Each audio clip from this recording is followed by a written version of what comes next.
안녕하세요. 저는 김명자라고 합니다. 정말 어처구니 없던 제 이야기 좀 들어주세요. 올해 여름은 유독 지독하게 구네요. 지긋지긋한 장마가 언제 끝나나 싶더니 이제는 숨막히는 폭염이 온몸을 짓누릅니다. 가만히 서 있기만 해도 땀이 줄줄 흐르는 찜통더위지만 그래도 마냥 원망할 수만은 없어요. 이 뜨거운 햇볕이 그 길었던 장맛비를 머금은 땅을 단단하게 말려주고 있으니까요. 며칠간 이어진 땡볕 덕에 질퍽거리던 밭이 꾸덕꾸덕해지는 것을 보며 저는 이제 곧 감자를 캘 때가 왔다는 걸 직감했습니다. 제 평생을 흙과 함께 살아왔습니다. 새벽 이슬을 맞으며 밭으로 나가고 해가 중천에 떠서야 허리를 펴는 삶이었죠. 남들은 그런 인생이 뭐가 좋으냐고 힘들지 않으냐고 묻지만 저는 한 번도 제 삶을 부끄러워한 적이 없어요.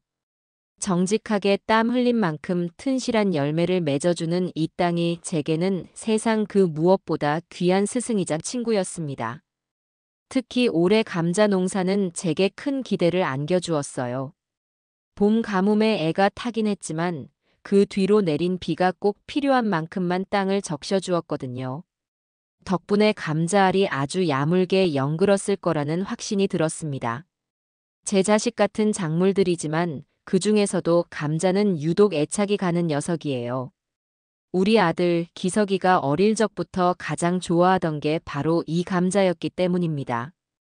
드디어 감자를 캐기로 마음먹은 날, 저는 동이 트기도 전에 눈을 떴습니다. 낡은 작업복으로 갈아입고 머리에는 수건을 질끈 동여맸어요. 창고에서 호미를 꺼내 드는데 흙냄새와 쇠냄새가 섞여 코끝을 맴도는 것이 꼭 전쟁터에 나가는 장수라도 된 것처럼 비장한 마음마저 들었습니다. 밭에 도착하니 아직 어둠이 채 가시지 않은 푸른빛이 감자밭 위로 넓게 깔려 있었어요. 감자 줄기마다 송골송골 맺힌 이슬방울이 제 희미한 숨결에도 파르르 떨리는 게 보였습니다. 저는 밭고랑에 조심스럽게 발을 들여놓고 가장 실해 보이는 줄기 아래에 호미를 푹 찔러 넣었습니다. 그리고 흙의 무게를 느끼며 조심스럽게 파올렸죠. 툭, 투둑. 흙덩이가 부서지는 소리와 함께 드디어 뽀얀 속살의 감자들이 모습을 드러냈습니다. 제 주먹보다도 더 큰 놈들이 주렁주렁 매달려 올라오는데 그 순간 지난 고생이 눈 녹듯 사라지는 기분이었어요. 아이고, 이쁜 내 자식들. 저도 모르게 혼잣말이 터져나왔습니다. 흙을 살살 털어내니 상처 하나 없이 매끈한 표면이 드러났어요. 분이 뽀얗게 앉은 것이 보기만 해도 포슬포슬한 식감이 느껴지는 듯 했습니다. 한두 개가 아니었어요.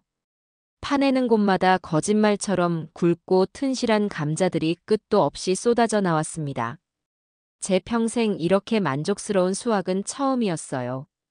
신이 나서 시간 가는 줄도 모르고 흙을 파헤쳤습니다. 허리가 끊어질 듯 아파왔지만 쌓여가는 감자 더미를 보니 배가 다 불렀어요. 그렇게 한참을 일하다 잠시 허리를 펴고 땀을 닦는데 문득 서울에 있는 아들 기석이 얼굴이 떠올랐습니다. 어릴 적 기석이는 갓 쪄낸 뜨거운 감자를 호호 불어가며 어찌나 맛있게 먹던지요. 입가에 하얀 감자를 다 묻히고는 엄마, 감자 또 줘. 하던 목소리가 아직도 귓가에 생생합니다. 그 모습이 눈에 선해서 저는 쌓아놓은 감자 중에 가장 모양이 예쁘고 실한 놈들만 따로 골라내기 시작했어요. 이걸 우리 아들 입에 넣어줄 생각을 하니 고된 노동의 피로도 싹 가시는 듯 했습니다.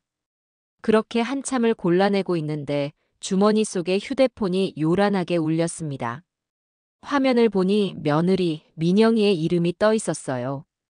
며칠 전 안부차 전화했을 때 아주 귀찮다는 듯이 전화를 끊었던 터라 마음이 편치 않았습니다. 그래도 혹시나 하는 마음에 얼른 흙 묻은 손을 바지에 쓱쓱 닦고 전화를 받았어요. 아가, 무슨 일이냐? 어머님, 저 민영이에요. 별일은 아니고요. 그냥 잘 지내시나 해서요. 며느리의 목소리는 언제나처럼 차갑고 사무적이었습니다.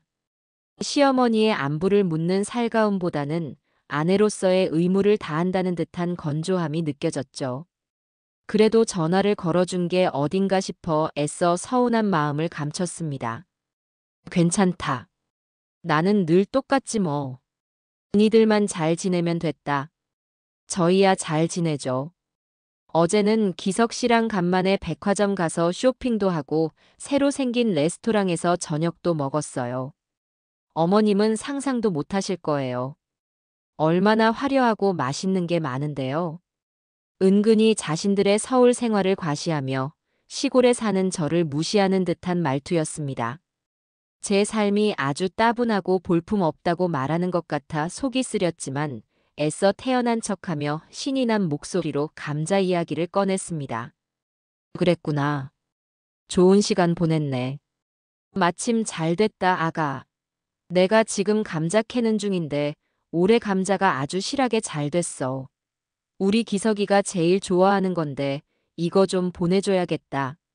제 들뜬 목소리에 수화기 너머의 며느리는 잠시 말이 없었습니다. 그 짧은 침묵 속에서 저는 무언가 잘못 말했다는 것을 직감했어요. 아, 감자요. 네, 기석 씨가 예전에는 좋아했죠.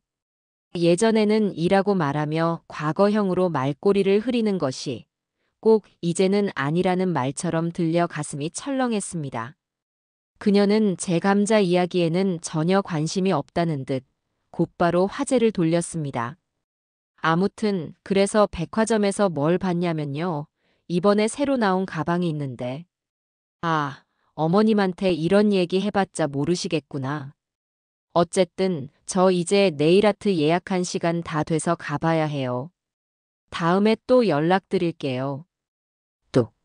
며느리는 제 대답을 들을 생각도 없다는 듯이 전화를 끊어버렸습니다. 저는 한동안 끊어진 전화기를 귀에 댄 채 멍하니 서 있었어요. 귓가에는 저를 무시하던 며느리의 목소리가 계속해서 맴돌았습니다. 제 아들이 좋아하던 감자는 예전에나 좋아하던 것이 되어버렸고 제 삶은 이야기해봤자 모르는 것으로 치부되었습니다. 제 정성과 마음이 제 삶 전체가 하찮게 여겨지는 기분이었습니다. 눈앞에 쌓인 감자 더미가 더 이상 자랑스럽지 않고 그저 서울의 화려함 앞에서는 볼품없는 흙덩이처럼 보이기 시작했어요. 서러운 마음에 눈물이 핑 돌았지만 행여나 밭을 나온 동네 사람들이 볼까봐 꾹 참아냈습니다. 집으로 돌아오는 내내 마음이 무거웠습니다. 며느리의 말이 계속 머릿속을 떠나지 않았어요. 기석이도 이제 안 좋아한다는 말이 특히 가슴을 후벼 팠습니다. 정말 제 아들이 변한 걸까요? 어릴 적 그토록 좋아하던 감자를 이제는 쳐다보지도 않게 된 걸까요? 아무리 세월이 흘렀어도 사람의 입맛이 그렇게 쉽게 변할 리가 없다고 분명 며느리가 제멋대로 하는 소리일 거라고 스스로를 위로했습니다. 그날 저녁 저는 밥도 먹는 둥 마는 둥 하고 자리에 누웠습니다. 하지만 잠은 오지 않고 온갖 생각이 꼬리에 꼬리를 물고 이어졌어요. 며느리의 싸늘한 목소리, 저를 무시하던 태도. 이 모든 것이 뒤섞여 제 마음을 헤집어 놓았습니다. 그래, 보내지 말자. 저렇게 무시하는데 억지로 보내는 것도 못할 짓이다. 그렇게 마음을 정했다가도 아니야. 그래도 우리 기석이는 좋아할 거야. 며느리 몰래라도 챙겨 먹겠지. 하는 생각에 다시 마음이 흔들렸습니다. 밤새 뒤척이다 결국 결론을 내렸습니다. 보내야겠다고요. 며느리가 뭐라고 하든 저는 제 아들을 믿기로 했습니다. 제 아들은 분명히 엄마가 보낸 감자를 반갑게 맞아줄 겁니다. 그깟 며느리의 무시쯤은 이겨내면 그만이었어요. 이건 며느리 좋으라고 보내는 게 아니라 제 아들 먹으라고 보내는 거니까요. 다음 날 저는 동네에서 가장 튼튼한 상자를 구해왔습니다. 그리고 밤새 골라두었던 감자들을 다시 한번 정성껏 살폈어요. 혹시라도 흠집이 난 곳은 없는지, 모양이 비뚤어지지는 않았는지 꼼꼼하게 확인했습니다. 그리고는 묵혀두었던 신문지를 꺼내와 감자를 하나하나 싸기 시작했습니다. 행여나 배송 중에 서로 부딪혀 상처라도 날까봐 두툼하게 여러 겹으로 감쌌어요. 신문지에 감자를 싸는 제 손길은 마치 갓난아기를 포대기에 싸는 것처럼 조심스러웠습니다. 하나를 싸서 상자에 넣고 또 하나를 싸서 넣고 그렇게 상자가 가득 찰 때까지 그 일을 반복했습니다. 상자는 금세 묵직해졌어요. 제 진심과 사랑을 꾹꾹 눌러 담았으니 그 무게가 오죽할까요? 마지막 감자까지 넣고 나자 상자 위에는 제 마음을 담은 편지 대신 삐뚤빼뚤한 글씨로 아들의 이름과 주소를 적었습니다. 제 아들의 이름을 쓰는 것만으로도 가슴 한편이 뭉클해졌어요. 상자를 테이프로 단단히 봉하고 나니 이걸 우체국까지 들고 갈 일이 막막했습니다. 젊었을 적에는 쌀 한 가마니도 번쩍 들었지만 이제는 늙고 쇠약해져 감자 한 상자도 버겁게 느껴졌어요. 결국 경운기를 끌고 읍내 우체국까지 나섰습니다. 덜덜거리는 경운기 소리에 맞춰 상자도 함께 덜컹거렸습니다.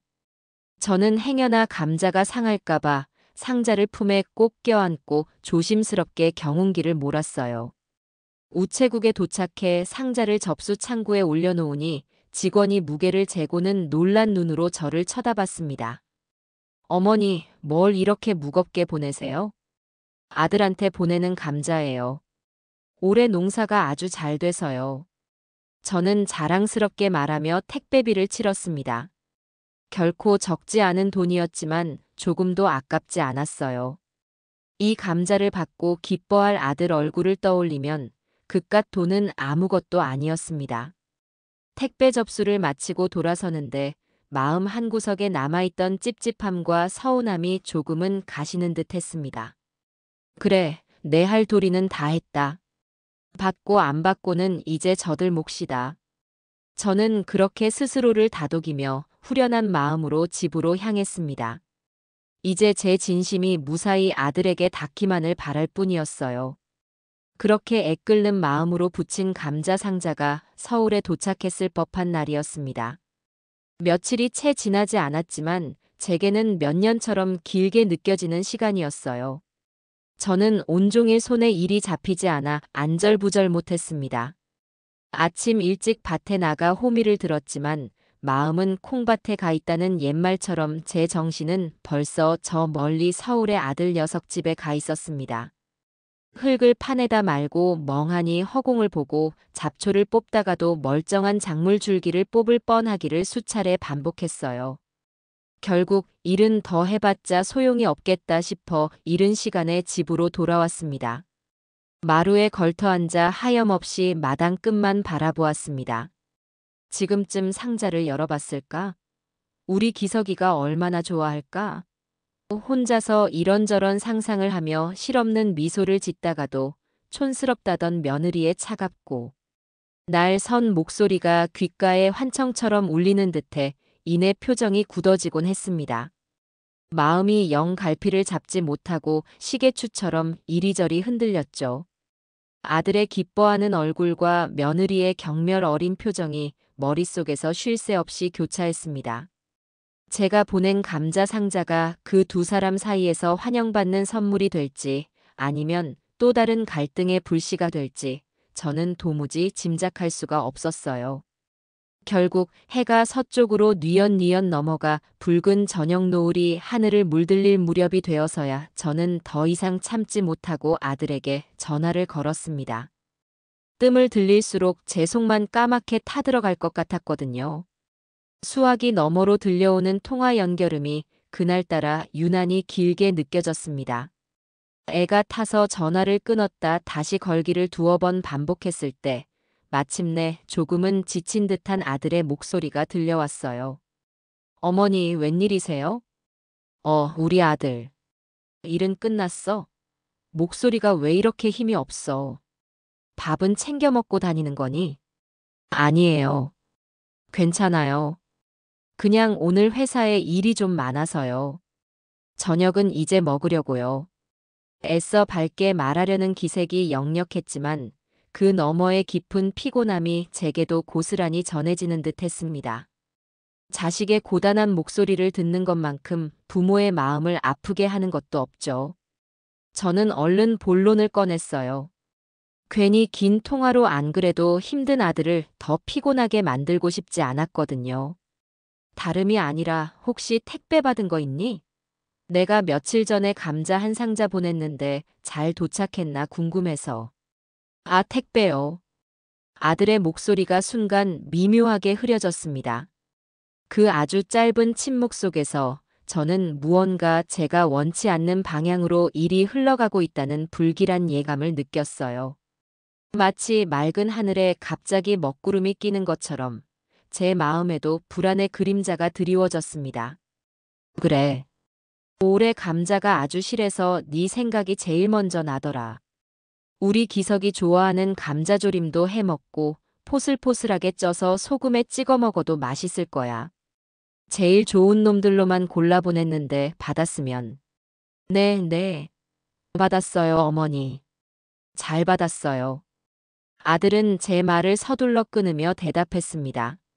하지만 그 목소리에는 반가움이나 고마움보다는 마치 곤란한 질문을 받은 학생처럼 무언가를 서둘러 덮으려는 듯한 다급함과 어색함이 잔뜩 묻어 있었어요. 제 예감이 틀리지 않았다는 생각에 심장이 쿵 내려앉는 기분이었습니다. 그래, 다행이구나. 오는 동안 상하거나 하지는 않았고, 상자는 열어봤어? 감자 상태는 괜찮던? 아직요. 아직 못 열어봤어요. 제가 방금 퇴근해서 집에 들어오는 길이거든요. 경비실에 맡겨져 있나 봐요. 집에 가면 확인해 볼게요. 퇴근하는 길이라는 아들의 말에 저는 잠시 안심했습니다. 그래, 아직 못 봤을 수도 있지. 내가 너무 성급하게 속단했구나. 하지만 이어지는 아들의 말은 제 마음을 다시금 불편하게 만들었어요. 어머니, 근데 제가 지금 운전 중이라서요. 통화하기가 조금 그래서 나중에 집에 가서 제가 다시 전화 드릴게요. 안 그래도 되고요? 아, 그래. 운전하는데 위험하게 내가 전화를 했구나. 미안하다, 아들. 얼른 조심히 들어가서 밥 챙겨 먹고 쉬어라. 네, 어머니도 저녁 맛있게 드세요. 저 그럼 정말 끊을게요. 아들은 정말 바쁘다는 듯이 제가 더 무언가를 물어볼 틈도 주지 않고 황급히 전화를 끊었습니다. 저는 통화 종료라는 글자가 뜬 휴대폰 화면을 한참 동안이나 멍하니 들여다보았어요. 분명 아들은 택배를 받았다고 했습니다. 하지만 그 목소리에는 어릴 적 제게 거짓말을 하다 들켰을 때와 같은 변명으로 가득 찬 어색함이 흘러넘쳤어요. 왜였을까요? 왜 제 아들은 어머니가 보낸 감자를 받았다는 이야기를 그토록 불편해하고 서둘러 피하려고만 했던 걸까요? 민영이가 옆에서 또 뭐라고 눈치를 줬나 보구나. 저는 애써 그렇게 결론 내리며 복잡한 마음을 다독였습니다. 그 성질 못된 며느리가 어머니한테 받았다는 말하지 마라. 대충 둘러대라 하며 남편을 닥달했을 모습이 눈에 선했어요. 그깟 며느리 때문에 제 아들까지 주눅 들어 지내는 건 아닌가 싶어 속이 상했지만 제가 어쩔 도리가 없었죠. 제가 서울에 올라가서 같이 살아줄 수도 없는 노릇이고 그저 아들이 제 아내와 별 탈 없이 잘 지내기만을 바랄 뿐이었습니다. 어미의 마음이란 다 그런 것 아니겠어요.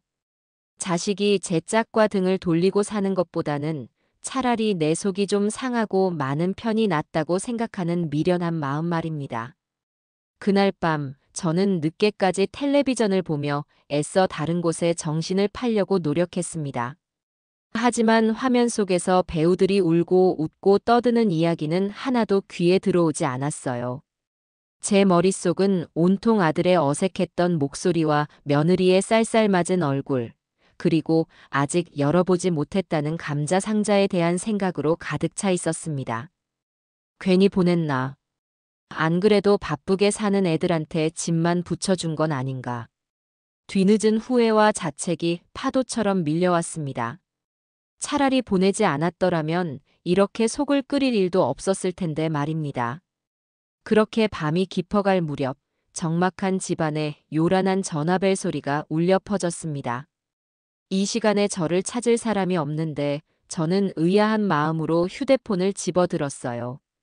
화면에는 아랫마을 순자 씨라는 이름이 떠 있었습니다. 순자 씨는 저와 한 동네에서 나고 자라 지금은 어떻게 우연히 아들과 같은 아파트에 살고 있는 살가운 동생이었어요. 가끔 고향 소식이 그립다며 제게 전화를 걸어 안부를 묻곤 하는 사이였죠. 여보세요? 순자 씨, 이 밤중에 웬일이야? 언니 주무셨어요? 아이고, 죄송해요. 이렇게 늦게 전화해서. 제가 전화를 할까 말까 한참을 망설였는데 아무래도 이건 언니가 아셔야 할 것 같아서요. 수화기 너머로 들려오는 순자 씨의 목소리는 무언가 조심스러웠고 또 한편으로는 흥분해 있었습니다. 한참을 머뭇거리던 그녀는 어렵게 입을 열었어요. 저기, 언니. 제가 괜한 말을 하는 건 아닌가 모르겠는데. 혹시 기석이네 집에 뭐 보내셨어요? 커다란 상자 같은 거요. 응. 감자 한 상자 보냈는데. 왜 그래? 무슨 일 있어? 제 대답에 순자 씨는 아이고, 언니. 그럴 줄 알았어. 하고 작게 탄식하더니 한숨을 푹 내쉬었습니다. 그리고는 더욱 목소리를 낮춰 마치 비밀 이야기를 하듯 속삭였습니다. 언니 잘 들으세요. 제가 오늘 저녁에 분리수거하러 나갔다가요. 글쎄, 언니 이름이랑 기석이 주소가 떡하니 적힌 감자 상자가 통째로 버려져 있는 걸 봤지 뭐예요. 그 말을 듣는 순간 제 머릿속이 하얗게 비어버리는 것 같았습니다. 세상의 모든 소리가 한순간에 멎고 순자 씨의 목소리만이 귓속에서 기분 나쁘게 웅웅거렸어요. 피가 온몸에서 싹 빠져나가 손끝 발끝이 차가워지는 기분이었습니다. 뭐라고? 버려져 있었다고? 상자를 뜯지도 않고? 네, 언니. 그래서 제가 더 기가 막혔다는 거 아니에요. 택배 송장도 그대로 붙어 있고 상자를 봉한 노란 테이프도 칼집 하나 없이 멀쩡하더라고요. 너무 이상해서 제가 살짝 들어보니까 묵직한 게 안에 감자가 가득 들어있는 것 같았어요. 이걸 어쩌나 주워서 기석이네 집에라도 가져다 줄까 한참을 망설이다가 괜히 남의 집 일에 나서는 것 같아서 발만 동동 굴렀지 뭐예요. 그래도 도저히 언니한테 말씀을 안 드릴 수가 없어서요. 언니가 그 땡볕에서 얼마나 정성껏 농사지어서 보냈을지 눈에 선한데. 그걸 어떻게 그렇게 버리면 쓰나요? 아무리 요즘 젊은 것들이 무심하고 제멋대로라지만 이건 정말 아니지. 순자 씨는 제 속도 모르고 계속해서 며느리에 대한 험담을 늘어놓았지만 저는 아무것도 들리지 않았습니다.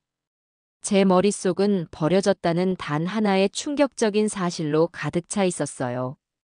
제 땀과 진심이, 제 자식에 대한 애틋한 사랑이, 그 모든 것이 쓰레기장의 구정물과 함께 내동댕이 쳐졌다는 사실이 도무지 믿기지 않았습니다. 아들의 어색했던 목소리가, 아직 못 봤다던 그 뻔뻔한 거짓말이, 며느리의 쌀쌀 맞았던 태도가 이제야 하나의 끔찍한 그림처럼 완벽하게 맞춰졌습니다. 언니 괜찮으세요? 언니, 제 말 듣고 있어요? 순자 씨가 저를 애타게 부르는 소리에 저는 겨우 정신을 차렸습니다. 순자 씨, 고마워. 알려줘서. 아이고, 언니. 목소리가 왜 그래요? 너무 상심하지 마세요. 그럴 수도 있지, 뭐. 젊은 애들이 뭘 알겠어요. 아니, 그럴 수 없어. 절대로. 제 목소리는 저도 모르게 차갑고 단단하게 흘러나왔습니다. 방금 전까지 저를 짓누르던 슬픔이나 서운함 같은 무기력한 감정은 이미 저 멀리 사라진 후였어요. 그 자리에는 차갑고 시퍼런 분노만이 용암처럼 들끓고 있었습니다. 내 자식 입에 들어갈 것을, 내 피와 땀이 서린 결실을 감히 쓰레기 취급해? 그것도 모자라 순진한 내 아들까지 동원해서 나를 완벽하게 속여? 용서할 수 없었습니다. 절대로. 순자 씨, 제가 지금 그쪽으로 갈게. 그 상자 혹시 아직 거기 있나? 네. 지금요? 언니, 이 밤에 어떻게 오시려고요? 벌써 10시가 넘었는데. 내일 아침에 첫 차 타고 오세요. 네. 아니, 지금 당장 가야겠어. 택시 타고 갈 거야. 그 상자 누가 치우기 전에 내가 봐야겠어. 저는 더 이상 순자 씨의 말을 들을 필요도 없다는 듯이 전화를 끊었습니다. 그리고는 자리에서 벌떡 일어났어요. 겉옷을 챙겨 입을 생각도 방구석에 놓아둔 지갑을 제대로 챙길 겨를도 없었습니다. 당장 가서 내 눈으로 확인해야 했습니다. 내 진심이 어떤 식으로 짓밟혔는지, 그 괘씸하기 짝이 없는 며느리가 어떤 얼굴을 하고 나를 기만했는지 똑똑히 봐야 했습니다. 저는 현관문을 박차고 나가 캄캄한 어둠 속으로 뛰어들었습니다. 그리고는 주머니 속 휴대폰을 꺼내 덜덜 떨리는 손으로 콜택시를 불렀습니다. 손이 분노로 떨리는 것인지 차가운 밤 공기 때문인지 알 수 없었어요. 택시 좀 불러주세요. 지금 당장 서울로 가야 합니다. 전화기 너머의 상담원이 제 말을 듣고는 당황한 목소리로 지금 시간이 너무 늦었다고, 시골이라 서울까지 갈 택시가 있을지 모르겠다고, 요금이 엄청나게 많이 나올 거라고 말했지만 제 귀에는 아무것도 들리지 않았어요. 상관없어요. 얼마가 나오든 상관없으니까, 웃돈을 얹어줘도 좋으니까 지금 당장 올 수 있는 차로 어떻게든 보내주세요. 제발요. 제 절박하고 서슬퍼런 목소리에 상담원도 더는 아무 말도 하지 못하고 알겠다는 대답을 했습니다. 잠시 후 제 집 앞 좁은 골목으로 택시 한 대가 헤드라이트를 번쩍이며 멈춰 섰습니다. 저는 한치의 망설임도 없이 택시 뒷좌석에 몸을 실었습니다. 제 마음속에서는 이미 걷잡을 수 없는 폭풍이 휘몰아치고 있었어요. 이 폭풍은 서울에 있는 그 누군가를 집어삼키기 전까지는 절대로 멈추지 않을 것이었습니다. 손님, 어디로 모실까요? 백미러 너머로 저를 조심스럽게 살피는 택시기사의 목소리에 저는 겨우 정신을 차리고 아들네 아파트 주소를 의졸였습니다. 제 목소리는 분노로 바싹 말라붙어 마치 사포로 긁는 것처럼 거칠게 갈라져 나왔어요. 기사는 제 초라한 행색과 금방이라도 무슨 일을 낼 것처럼 서슬퍼런 눈빛, 그리고 다급한 목소리를 보고는 무언가 심상치 않은 일이 있음을 직감했는지 더는 아무것도 묻지 않고 묵묵히 운전대를 잡았습니다. 택시는 어둠이 짙게 깔린 시골길을 미끄러지듯 빠져나갔습니다. 덜컹거리는 차 안에서 제 심장도 함께 덜컹거리는 듯 했어요. 차가 마침내 매끈한 아스팔트가 깔린 고속도로 위로 올라탔습니다. 저는 입을 굳게 다문 채 차창 밖으로 빠르게 스쳐 지나가는 풍경들을 아무런 감흥 없이 바라보았습니다. 캄캄한 어둠 속에서 저 멀리 보이는 도시의 불빛들이 마치 저를 비웃으며 손짓하는 것 같았어요. 가슴속에서는 천불이 끓어올랐습니다. 며느리 유민영의 얼굴이 눈앞에 어른거렸어요. 촌스럽다며 저를 대놓고 무시하던 그 오만한 표정, 제 진심이 담긴 상자를 아무렇지도 않게 내버렸을 그 경멸 어린 몸짓, 그리고 제 아들을 방패 삼아 뻔뻔하게 거짓말을 하던 그 간악함까지. 생각하면 할수록 피가 거꾸로 솟는 기분이었습니다. 저는 양주먹을 꽉 쥐었습니다. 짧게 깎은 손톱이 여린 손바닥 살을 아프게 파고드는 것이 느껴졌지만 심장이 타들어가는 것 같은 고통에 비하면 아무것도 아니었어요. 지난 수십 년의 세월이 주마등처럼 머릿속을 스쳐 지나갔습니다. 청산과부가 되어 억척스럽게 밭을 일구며 기저귀 하나만 보고 살아온 제 모진 인생이었습니다. 제 입에 들어가는 것은 아껴도, 제 옷 한 벌 사는 것은 미뤄도, 제 아들 입에 맛있는 거 하나 더 넣어주고 좋은 옷 한 벌 더 입히려고 발버둥 치며 살았어요. 읍내 장에 나가 온종일 좌판을 벌이고 파김치가 되어 돌아오던 길에도 아들이 좋아하는 과자 한 봉지를 잊지 않고 사들었죠. 그렇게 애지중지 눈에 넣어도 아프지 않을 내 자식이라고 키운 아들이었습니다. 그런 내 아들에게, 내 목숨보다 소중한 내 자식에게 제가 밤새워 정성껏 고르고 싼 음식을 쓰레기 취급하며 버린 며느리를 도저히 용서할 수가 없었습니다. 이것은 단순히 감자 한 상자의 문제가 아니었어요. 이것은 제 삶과 제 사랑, 제 존재 자체에 대한 모독이었습니다. 택시의 미터기는 쉴 새 없이 미친 듯이 올라가고 있었어요. 10,000원, 20,000원 숫자가 바뀔 때마다 붉은 불빛이 제 눈을 찔렀습니다. 평소 같았으면 저 숫자를 보며 가슴이 철렁 내려앉고 돈 아까워 어쩔 줄 몰라 했을 테지만 지금은 아무렇지도 않았습니다. 돈이 문제인가요? 지금 제 진심이, 제 인생이 통째로 부정당하고 쓰레기장 구석에 내팽개쳐졌는데 그깟 택시비가 대수겠어요. 오히려 저는 미터기를 보며 이를 악물었습니다. 그래, 더 올라가라. 이 돈을 써서라도 오늘 나는 니들의 그 위선적인 가면을 반드시 벗겨내고 말 것이다. 이 택시비는 그 뻔뻔한 며느리의 민낯을 만천하에 드러내고 어리석은 제 아들 기석이의 눈을 뜨게 해주는 대가라고 생각했습니다. 자신이 얼마나 이기적이고 형편없는 여자와 살고 있는지, 자신의 어머니가 그 여자에게 어떤 모욕적인 취급을 받고 있는지 똑똑히 알게 해줘야 했습니다. 얼마나 달렸을까요? 익숙한 논밭 풍경은 온데간데 없이 사라지고 하늘을 찌르듯이 솟은 차가운 아파트들이 창밖을 가득 메우기 시작했습니다. 차갑고 네모 반듯한 성냥갑 같은 건물들은 마치 거대한 감옥처럼 느껴졌어요. 저 빽빽한 불빛들 중 하나에 제 아들이, 그리고 제 평생의 원수가 될지도 모르는 여자가 살고 있다는 생각에 숨이 턱 막혀왔습니다. 손님, 다 왔습니다. 저기 보이는 아파트가 맞으시죠? 기사의 말에 저는 고개를 끄덕였습니다. 택시가 으리으리한 아파트 단지 정문을 통과해 안으로 들어서자 저는 기사에게 말했어요. 저기 차가 들어오자마자 오른쪽에 있는 분리수거장 앞에 잠시만 세워주세요. 기사는 의아한 표정을 지었지만 제가 가리키는 곳에 조용히 차를 세워주었습니다. 저는 택시에서 내리지도 않은 채 창문을 내리고 분리수거장을 뚫어져라 쳐다보았습니다. 늦은 밤이라 인적은 없었고 가로등 불빛 아래 여러 종류의 쓰레기들이 산더미처럼 쌓여 음산한 기운을 내뿜고 있었어요.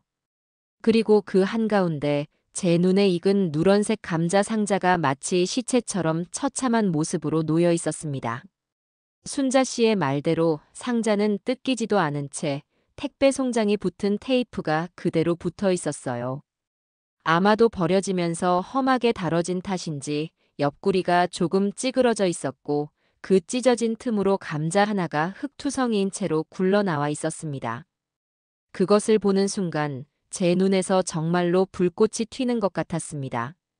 더 이상 확인할 필요도 없었어요. 이것은 꿈도 헛것도 아닌 명백한 현실이었습니다.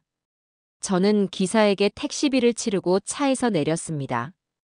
덜덜 떨리는 다리를 겨우 가누며 비틀거리는 걸음으로 분리수거장으로 향했어요.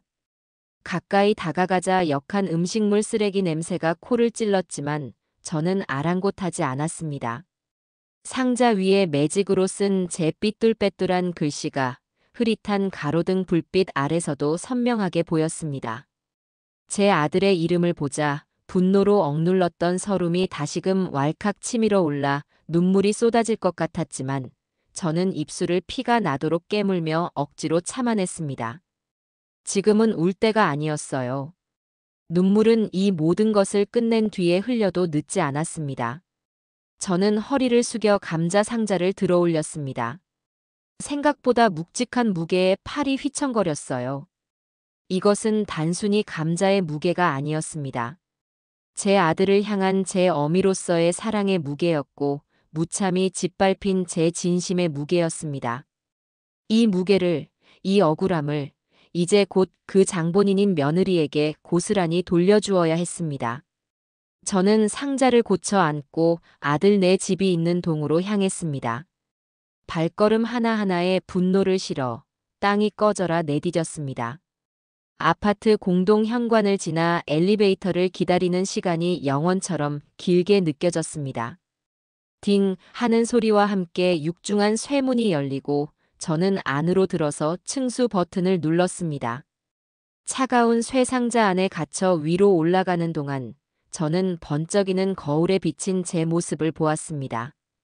흙먼지가 묻은 낡은 옷, 밤새 찬 바람을 맞으며 달려오느라 귀신처럼 헝클어진 머리, 그리고 분노와 슬픔으로 이글거리는 두 눈.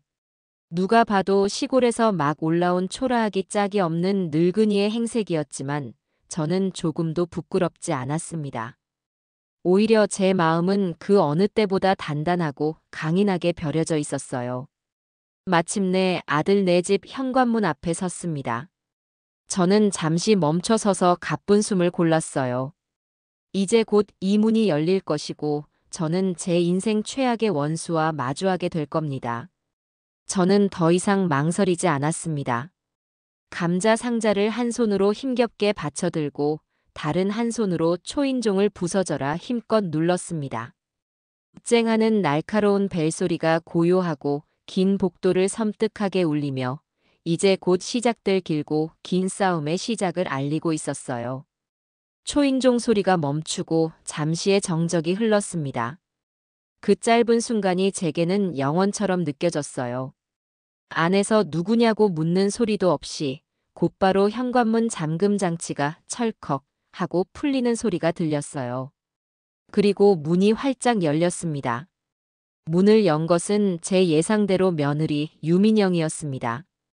몸에 착 감기는 부드러운 재질에 값비싸 보이는 실내복 차림의 그녀는 아마도 퇴근이 늦어진 제 아들 기석이가 온 것이라 생각했나 봅니다. 하지만 문 앞에 서 있는 사람이 제가 아니라는 것을, 그것도 흙먼지를 뒤집어 쓴 감자 상자를 껴안고 있는 저라는 것을 확인한 순간 그녀의 얼굴은 순식간에 표정을 잃고 차갑게 굳어버렸어요. 어머님. 그녀의 목소리에는 반가움이나 놀라움 따위는 털끝만큼도 섞여 있지 않았습니다. 그보다는 왜 예고도 없이 이 시간에 이런 흉한 꼴로 불쑥 나타났나 하는 노골적인 짜증과 경멸이 가득 담겨 있었어요. 그녀의 잘 다듬어진 눈썹이 꿈틀거렸고 시선은 제 얼굴에 잠시 머물렀다가 이내 제가 품에 안고 있는 흙 묻은 감자 상자로 향했어요. 그 상자를 보는 순간 그녀의 미간이 마치 벌레 씹은 사람처럼 사정없이 구겨졌습니다. 저는 아무 말도 하지 않았습니다. 그저 얼음장처럼 차가운 눈으로 며느리를 빤히 쳐다보았어요. 그리고는 그녀가 어떻게 된 일이세요? 하고 묻거나 혹은 문을 막아설 틈도 주지 않고 성큼 안으로 들어섰습니다. 며느리가 당황해서 아니, 어머님. 잠깐만요. 하고 소리쳤지만 저는 아랑곳하지 않았어요. 번쩍이는 흰색 대리석 바닥이 깔린 거실 한가운데에 저는 들고 온 감자 상자를 쿵 하는 굉음이 나도록 내려놓았습니다. 그 소리는 고요하고 깔끔하게 정돈된 아파트 전체를 위협적으로 울리는 듯 했습니다. 상자에서 떨어진 흙먼지가 대리석 바닥 위로 지저분하게 흩어지는 것이 보였지만 저는 오히려 속이 시원했어요. 그제야 상황 파악이 된 며느리가 제 등 뒤에서 거의 비명에 가까운 소리를 질렀습니다. 아, 진짜. 이걸 왜 또 가져오세요? 짐덩어리를. 그녀는 마치 집에 흉측한 바퀴벌레라도 들어온 것처럼 질색하는 표정으로 상자를 노려보았습니다. 그 뻔뻔하기 짝이 없는 태도에 기가 막혔지만 저는 여전히 입을 열지 않았어요. 지금 제게 필요한 것은 섣부른 말이 아니라 그녀의 위선과 거짓이 어디까지인지 그 바닥을 끝까지 지켜보는 것이었습니다. 제 침묵이 오히려 그녀의 신경질을 더욱 부추겼나 봅니다. 그녀는 두 팔로 자기 몸을 감싸 안고 서서 마치 제가 아주 상식이 없고 말이 통하지 않는 사람이라는 듯이 경멸적인 눈빛으로 저를 쏘아보며 따따붙다 쏘아붙이기 시작했습니다. 어머님, 제발 상식적으로 좀 행동하세요. 이딴 걸 요즘 누가 박스째로 먹는다고 이걸 굳이 보내세요? 보세요, 흙먼지 날리는 거. 집만 더러워지잖아요. 그리고 이거 언제 다 씻고 껍질 깎고 요리해요? 저도 제 일이 있고 바쁜 사람이에요. 며칠만 지나면 귀찮아서라도 안 먹고 그럼 결국 싹 나고 썩어서 다 음식물 쓰레기 될 게 뻔한데 제가 틀린 말 했어요? 이딴 거, 촌스러운 거에 이어 이제는 음식물 쓰레기라는 말까지 나왔습니다. 그녀에게 제 정성과 땀의 결실은 처음부터 그저 버려질 것이 예정된 귀찮고 더러운 쓰레기에 불과했던 겁니다. 그녀는 분이 안 풀리는지 거실을 신경질적으로 왔다 갔다 하며 계속해서 자기 중심적인 불평을 쏟아냈습니다. 안 그래도 좁아터진 집에 이런 거 둘 자리도 없단 말이에요. 베란다에 두면 벌레 꼬이고 집안에 두면 흙 떨어지고. 어머님은 이런 거 한 번이라도 생각해 보셨어요? 그냥 보내면 끝이에요. 받는 사람 입장도 좀 생각해 주셔야죠. 기석 씨한테는 제가 어머니가 정성으로 보내주신 거니 잘 먹자고 좋게 잘 둘러댔으니까 어머님도 그냥 조용히 돌아가시면 안 돼요? 왜 일을 이렇게 크게 만드세요, 피곤하게. 마치 모든 것이 제 잘못인 양 자신이 오히려 저를 배려해서 거짓말까지 해주었다는 듯이 말하는 그 태도에 저는 속으로 실소를 금할 수가 없었습니다. 피곤한 건 제가 아니라 자신의 잘못을 덮기 위해 온갖 거짓말을 꾸며내고 안절부절 못하는 바로 너 자신일 텐데요.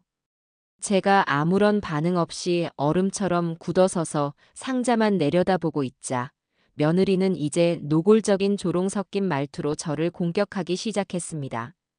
설마 아니 설마 그깟 감자 찾으러 시골에서 여기까지 오신 거예요? 그것도 이 한밤중에? 와, 대박. 진짜 대단하시다 정말. 그녀는 어이가 없다는 듯이 입을 가리고 웃음을 터뜨렸습니다. 그 날카롭고 경박한 웃음소리는 제 귀에 날카로운 유리 조각처럼 박혔어요. 택시 타고 오셨어요? 아니면 버스? 아이고, 뭘 타고 오셨든 차비가 이 썩어빠질 감자값보다 훨씬 더 나오겠네요. 아하. 어머님은 정말 계산이라는 걸 못하시나 봐. 그쵸? 차라리 그 돈으로 저한테 용돈이나 주셨으면 제가 얼마나 좋아했어요. 어머니 센스 있으시다 하고 칭찬도 해드렸을 텐데. 안 그래요? 그 말을 듣는 순간 제 머릿속에서 무언가 툭 하고 단단히 버티고 있던 마지막 끈이 끊어지는 소리가 났습니다. 제 사랑과 정성을, 제 자식을 위하는 애끓는 마음을 고작 돈 몇 푼과 비교하며 비웃는 저 경박하고 천박함. 더 이상은 참아줄 수가 없었습니다. 더 이상은 저 오만하고 더러운 입을 그냥 내버려 둘 수가 없었어요. 저는 천천히 고개를 들었습니다. 그리고 제 평생 지어본 적 없는 가장 차갑고 서늘한 눈으로 며느리를 똑바로 쳐다보았어요. 제 얼음 같은 기세에 눌렸는지 며느리는 웃음을 뚝 그치고 저를 마주 보았습니다. 여전히 그녀의 눈에는 그래서 뭐 어쩔 건데? 늙은이가 뭘 할 수 있는데? 하는 식의 오만함이 가득했지만 그 깊은 곳에서는 아주 미세한 불안감이 지진처럼 흔들리고 있는 것이 보였습니다. 저는 마침내 입을 열었습니다. 제 목소리는 들끓는 분노 때문에 오히려 섬뜩할 정도로 낮고 차분하게 울려 퍼졌어요. 다 짓거렸니? 제 입에서 나온 서늘한 반말에 며느리의 눈이 순간 놀라움으로 동그래졌습니다. 네. 뭐라고요, 어머님? 지금 저한테. 이제 네 할 말은 다 끝났냐고 물었다. 끝났으면 이제 내 말 좀 들어봐야 하지 않겠어? 네가 버린 게 정말 이 흙 묻은 감자뿐이었을까?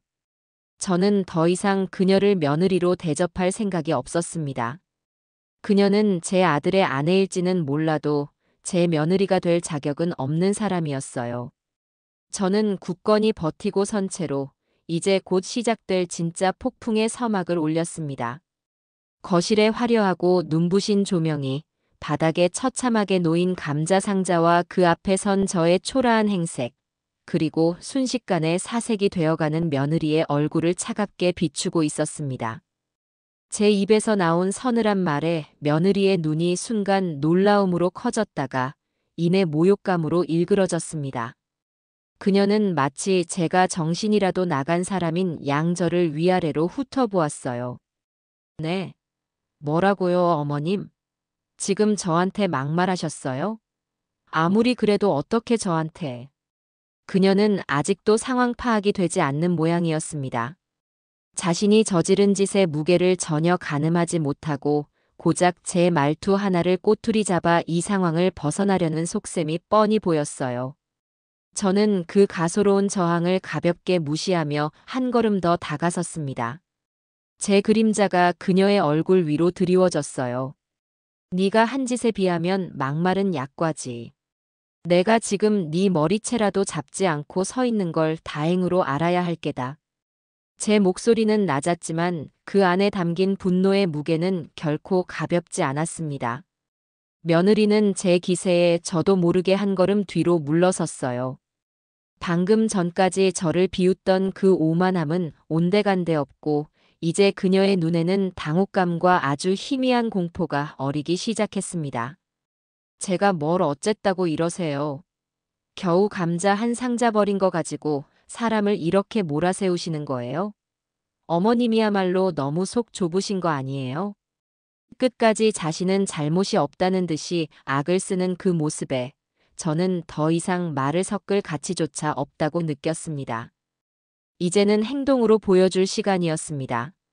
저는 더 이상 그녀를 쳐다보지도 않고 거실 바닥에 놓인 감자 상자 옆에 천천히 무릎을 꿇고 앉았습니다. 제 행동을 이해할 수 없다는 듯 며느리는 의아한 표정으로 저를 내려다보았어요. 아마 속으로는 이제 와서 감자를 다시 주워 담기라도 하겠다는 건가. 늙은이가 노망이 났나 하고 생각했을지도 모릅니다.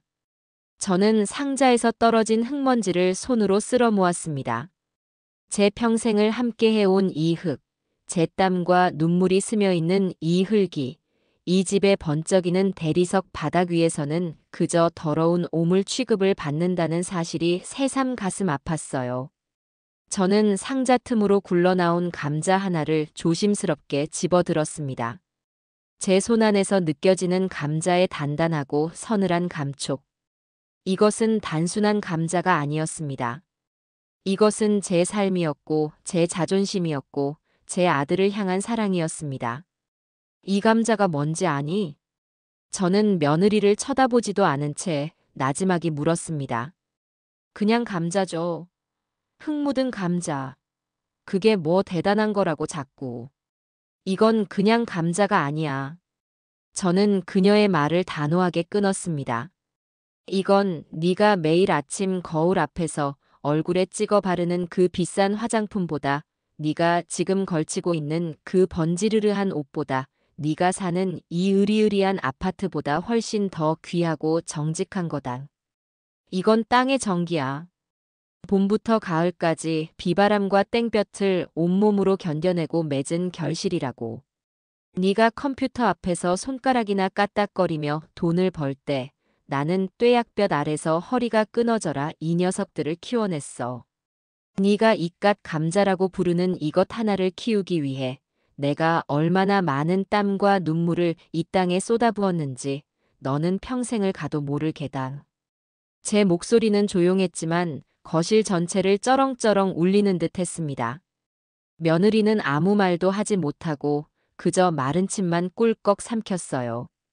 저는 손에 든 감자를 다시 상자 안에 조심스럽게 내려놓았습니다. 그리고는 상자 안을 뒤지기 시작했어요. 제 손이 신문지에 쌓인 감자들 사이를 헤집었습니다. 흙과 신문지가 부스럭거리는 소리가 유난히 크게 들렸어요. 며느리는 제가 도대체 무엇을 하는지 불안한 눈으로 제 손끝을 뚫어져라 쳐다보고 있었습니다. 저는 일부러 천천히, 아주 천천히 움직였습니다. 그녀가 느끼는 불안과 초조함을 최대한으로 끌어올리고 싶었어요. 마침내 제 손끝에 차갑고 단단한 감자와는 전혀 다른 이질적인 감촉이 느껴졌습니다. 저는 그것을 천천히 밖으로 꺼냈어요. 흙먼지와 신문지 조각들 사이로 짙은 남색의 고급 벨벳 상자가 모습을 드러냈습니다. 이 집의 화려한 조명을 받아 벨벳의 결이 은은하게 빛나고 있었어요. 흙투성이 감자들 사이에 놓인 그 작고 네모난 상자는 너무나도 비현실적인 풍경이었습니다. 며느리의 숨이 멎는 소리가 들리는 듯 했습니다. 그녀의 눈은 믿을 수 없다는 듯이 그 벨벳 상자에 완전히 고정되어 있었어요. 그게 뭐예요, 어머님? 그녀의 목소리는 미세하게 떨리고 있었습니다. 저는 아무 대답도 하지 않았습니다. 대신 제 무릎 위에서 벨벳 상자에 묻은 흙먼지를 손으로 정성껏 털어냈습니다. 마치 세상에서 가장 귀한 보물이라도 다루는 것처럼요. 그리고는 딸깍하는 작은 소리와 함께 상자의 뚜껑을 열었습니다. 상자 안에는 눈부신 황금빛이 가득했습니다. 순금 10돈짜리 목걸이였습니다. 제가 평생 모은 쌈짓돈을 털고 아들 몰래 금은방을 몇 번이나 드나들며 고심 끝에 고른 것이었죠. 아들 내외의 결혼 기념일에 맞춰 며느리에게 깜짝 선물로 주려던 것이었습니다. 그 차가운 태도에 마음이 상하면서도 혹시나 이런 선물을 받으면 조금이라도 제게 마음을 열지 않을까 하는 어리석은 기대를 품고 있었던 겁니다. 목걸이는 이 집의 화려한 LED 조명 아래서 찬란하게 빛을 발했습니다.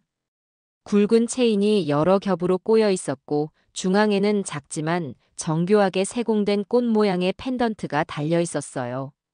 그 황금빛은 너무나도 강렬해서 잠시 동안 거실의 모든 빛을 다 빨아들이는 것 같았습니다. 저는 그 목걸이를 천천히 들어 올려 제 거칠고 주름진 손가락에 걸었습니다.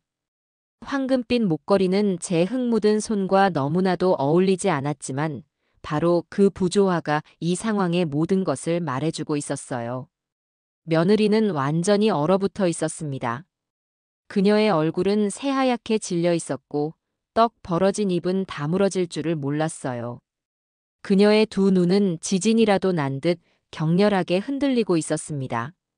시선은 제 손에 들린 목걸이와 바닥에 놓인 감자 상자 그리고 제 얼굴을 미친 듯이 오갔어요. 방금 전까지 저를 향해 쏟아내던 그 모든 독설과 조롱은 이 눈부신 황금빛 앞에서 흔적도 없이 사라져버렸습니다. 그녀의 머릿속이 얼마나 복잡하게 돌아가고 있을지 제게는 훤히 보였습니다. 자신이 버린 것이 무엇인지, 자신이 놓친 것이 무엇인지 이제야 깨닫고 있는 것이겠죠. 저는 자리에서 천천히 일어섰습니다. 그리고 얼음 조각처럼 굳어있는 며느리의 눈을 똑바로 쳐다보며 제 평생의 분노와 경멸을 담아 나지막이 말했습니다. 네가 버린 게 어디 보자. 그냥 흙 묻은 감자만은 아니었나 보구나. 그 말을 끝으로 거실에는 숨막히는 정적만이 감돌았습니다. 며느리는 아무런 대답도 아무런 움직임도 없이 그저 사색이 된 얼굴로 그 자리에 못 박힌 듯 서 있을 뿐이었습니다. 그녀의 오만함이 산산조각 나는 소리가 제 귀에는 똑똑히 들리는 듯 했습니다. 제 마지막 말이 거실의 공기를 얼어붙게 만든 후 얼마나 시간이 흘렀을까요? 1초가 1년처럼 느껴지는 숨막히는 정적이었습니다. 며느리 유민영은 마치 급속 냉동이라도 된 것처럼 입을 살짝 벌린 그 멍청한 표정 그대로 굳어 있었어요. 그녀의 머릿속에서는 아마도 천둥 번개가 치고 있었을 겁니다. 자신이 저지른 돌이킬 수 없는 실수의 무게를, 자신이 걷어찬 복덩어리의 가치를 뒤늦게 깨닫고 있었겠죠. 마침내 그녀의 뇌가 이 끔찍한 현실을 받아들이기 시작했는지 새하얗게 질렸던 얼굴에 경련이 일기 시작했습니다. 그녀의 눈동자가 초점을 되찾고 제 손에 들린 금목걸이에 다시 한번 꽂혔어요. 그 눈빛에는 더 이상 놀라움이나 충격이 아니었습니다. 그것은 원시적인 탐욕과 뒤늦은 후회, 그리고 어떻게든 이 상황을 수습해야 한다는 절박함이 뒤섞인 짐승의 눈빛과도 같았어요. 다음 순간 그녀는 제 예상을 뛰어넘는 행동을 했습니다. 그녀는 하는 의미 없는 소리를 내뱉으며 그 자리에 풀썩 주저앉았습니다. 그리고는 조금의 망설임도 없이 내 발로 기어오다시피 제 앞으로 다가와 제 다리를 와락 끌어안았습니다. 어머님, 어머님, 제가 잘못했어요. 제가 정말 죽을 죄를 지었어요. 그녀의 목소리는 방금 전까지의 쌀쌀맞고 오만한 톤과는 180도 달랐습니다. 애절하고 처절하게 울부짖는 그 목소리는 모르는 사람이 들으면 제가 정말 악독한 시어머니라도 되는 줄 알 정도였어요. 하지만 저는 그 연극에 속아 넘어갈 만큼 어리석지 않았습니다. 어머님, 저는 정말 몰랐어요. 이런 귀한 것이 그 안에 들어있을 줄은 상상도 못했어요. 제가 미쳤었나 봐요. 제 눈이 삐었나 봐요. 그녀는 제 바짓가랑이를 붙잡고 고개를 숙인 채 쉴 새 없이 용서를 빌었습니다. 하지만 그 사죄의 말들 속에는 자신의 행동에 대한 진심 어린 뉘우침은 단 한 톨도 찾아볼 수 없었어요. 그녀는 제 마음을 상하게 한 것을 사과하는 것이 아니었습니다. 제 땀과 정성을 무시한 것을 사과하는 것도 아니었어요. 그녀가 사과하는 대상은 오직 하나, 저 눈부신 황금빛을 내뿜는 10돈짜리 금목걸이 뿐이었습니다. 아니, 근데 어머님, 왜 말씀을 안 하셨어요? 이렇게 귀한 걸 보내시면서 귀띔이라도 해주셨어야죠. 그럼 제가 설마 그걸 버렸겠어요? 이건 어머님도 잘못하신 거예요. 사람을 이렇게 시험하시면 어떡해요? 기가 막혀서 말이 나오지 않았습니다. 그녀는 이제 슬그머니 그 잘못의 화살을 제게로 돌리려고 하고 있었어요. 자신이 금목걸이를 버린 것은 제가 미리 알려주지 않은 탓이라는 그야말로 적반하장도 유분수인 궤변을 늘어놓고 있었습니다. 저는 차가운 눈으로 제 다리에 매달려 있는 며느리의 정수리를 내려다보았습니다. 역겨움에 속이 다 메스꺼웠어요. 이건 알아. 제 목소리는 얼음장처럼 차가웠습니다. 하지만 며느리는 제 말을 듣지 못했는지 혹은 못 들은 척하는 것인지 더욱더 필사적으로 매달렸습니다. 어머님, 제발 한 번만 용서해 주세요. 네. 제가 앞으로 정말 잘할게요. 어머님이 보내주시는 건 흙이라도 파서 먹을게요. 다시는 이런 일 없을 거예요. 제발 기석 씨한테만은 말하지 말아주세요. 그녀가 제 아들 기석이의 이름을 입에 올리는 순간 제 분노는 다시 한번 머리끝까지 치솟았습니다. 네가 감히 내 아들 이름을 입에 올려? 네가 저지른 짓을 덮기 위해 내 아들을 방패막이로 삼았던 주제에 저는 더 이상 참지 않고 제 다리를 뿌리쳤습니다. 며느리는 힘없이 바닥으로 나동그라졌어요. 닥치지 못해. 제 고함 소리에 며느리의 어깨가 움찔 떨렸습니다. 네가 사과해야 할 대상은 이 금덩어리가 아니라 네 발밑에 뒹구는 이 감자들이어야 했다. 네가 용서를 빌어야 할 대상은 내가 아니라 너를 믿고 네 거짓말에 동조해준 내 아들이어야 했어. 그런데 너는 지금 마지막 순간까지도 네 잘못을 뉘우치기는커녕 어떻게든 이 상황을 모면하고 네 이득을 챙길 궁리만 하고 있구나. 너 같은 인간은 구제불능이야. 제가 차갑게 말을 내뱉고 있을 때였습니다. 철컥. 현관문 도어록이 해제되는 소리가 들렸습니다. 저와 며느리의 시선이 동시에 현관 쪽으로 향했어요. 문이 열리고 퇴근한 제 아들 기석이가 피곤해 전 얼굴로 들어섰습니다. 다녀왔어, 어라 어머니. 기석이는 현관에 서서 신발을 벗으려다 거실의 광경을 보고는 그 자리에 그대로 멈춰 섰습니다. 그의 눈이 빠르게 상황을 훑었습니다. 싸늘하게 굳어 서 있는 어머니, 바닥에 주저앉아 엉엉 울고 있는 아내, 그리고 그들 사이에 놓인 흙투성이 감자 상자와 그 옆에 번쩍이는 금목걸이. 아들은 이 비현실적이고 기괴한 광경에 말을 잃고 말았습니다.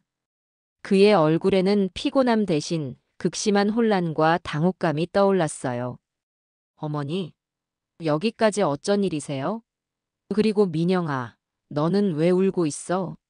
이게 다 무슨 상황이야? 그제야 정신을 차린 며느리는 남편을 보자마자 기다렸다는 듯이 더욱더 서럽게 울기 시작했습니다. 그리고는 제게 기어왔던 것처럼 이번에는 남편의 다리를 향해 기어가려고 했어요. 제가 꾸짖는 바람에 억울하게 눈물을 흘리는 비련의 여주인공이라도 된 것처럼요. 하지만 제가 한 발 더 빨랐습니다. 기서가 잘 왔다. 네가 좀 봐야 할 게 있다. 저는 아들을 똑바로 쳐다보며 말했습니다. 제 침착하고 단호한 목소리에 기석이는 아내에게 향하려던 시선을 다시 제게로 돌렸습니다. 네 아내가 내가 오늘 보냈다고 했던 그 감자 상자를 열어보지도 않고 이 아파트 쓰레기장에 내다 버렸더구나. 네. 기석이의 얼굴이 하얗게 굳었습니다. 그는 믿을 수 없다는 듯이 저와 바닥에 널브러진 감자 상자를 번갈아 쳐다보았어요. 제가 오늘 저녁에 전화했을 때 너는 아직 퇴근 전이라 못 봤다고 했지. 그것도 네 아내가 시킨 거짓말이었을 게다. 내가 이 밤에 택시를 타고 여기까지 달려온 건 내 눈으로 직접 확인하고 싶어서였다. 내 진심이, 내 아들을 위한 내 마음이 어떻게 쓰레기 취급을 받는지 똑똑히 보고 싶어서. 제 담담한 설명에 기석이의 입술이 파르르 떨리기 시작했습니다. 그는 고개를 돌려 바닥에 엎드려 있는 아내를 쳐다보았어요. 그 눈빛에는 더 이상 혼란이 아니었습니다. 그것은 실망과 분노, 그리고 깊은 배신감이 뒤섞인 차갑고 날카로운 시선이었어요. 민영아, 사실이야? 엄마 말이 사실이냐고.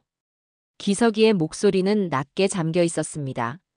며느리는 차마 고개를 들지 못하고 그저 어깨를 들썩이며 울기만 할 뿐이었어요. 그 침묵은 모든 것을 인정하는 것과 다름없었습니다. 저는 마지막 쐐기를 받기로 했습니다.